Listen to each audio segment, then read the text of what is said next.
Hello សួស្តីអ្នកនរគ្នាបើក្បាលវីដេអូមកគឺខ្ញុំកំពុងតែទៅម៉ាតបាទទៅម៉ាតថ្ងៃនេះទៅទិញ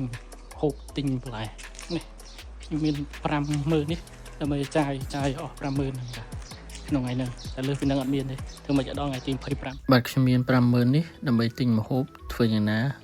លេខយ៉ាងណាឲ្យដល់ថ្ងៃទី25ព្រោះខ្ញុំបើកលុយថ្ងៃទី25បាទអ្នកបើកឡានផ្ទាល់ខ្លួនរបស់ខ្ញុំគឺកើបាទកើនេះសភាពនៅកំឡោះមិនត្រឹមតែនៅកំឡោះទេហើយក៏ឆ្លាតប៉កែដែរគាត់ចេះ3ភាសាបាទគាត់អាចនិយាយបានភាសាចិន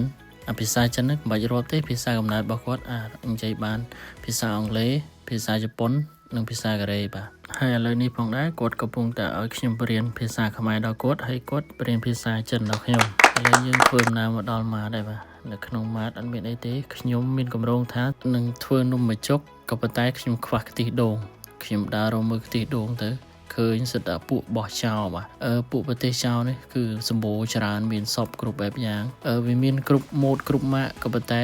បោះចោលទាំងអស់ទីបំផុតគឺខ្ញុំមិនទិញដាច់ខាតខ្ញុំទេលោក Cambodia Cambodia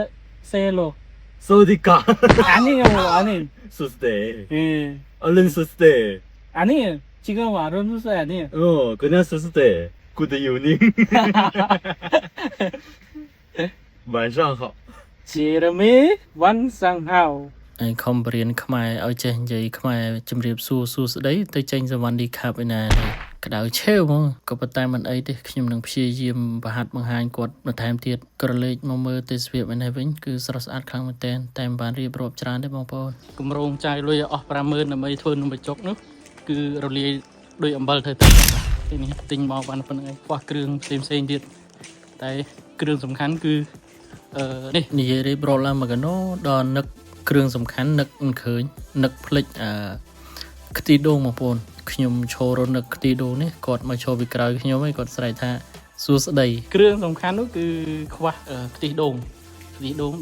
សិតតែបោះសៀមចឹងខ្ញុំអត់ទិញចាំទិញទៅតាមគូប៉ាំងបាទខ្ញុំកំងតាមគូប៉ាំងហើយនំបញ្ចុកនេះគឺធ្វើឲ្យបងជនជាតិចិននោះគាត់តេស្តខ្ញុំថាខ្ញុំប្រាប់គាត់ថាសាក់តេស្តសាក់មើលនំបញ្ចុកខ្មែរខ្វះតែខ្ទិះដូងទេគាត់ថាអូខេអីចាំមួយអាទិត្យក្រោយខ្ញុំតេស្តសូមទោសផងអត់បានទិញដោយសារខ្វះខ្ទិះដូងពហិការដាច់ខាតមកគឺមិនទិញដាច់ខាតរបស់សៀមចូលរួមអ្នកនរគ្នាដើម្បីលើកស្ទួយផលិតផលរបស់ខ្មែរយើងទិញប្រទេសផ្សេងបានតែហាមមកទិញប្រទេសរបស់ពួកអាចោ you know bye bye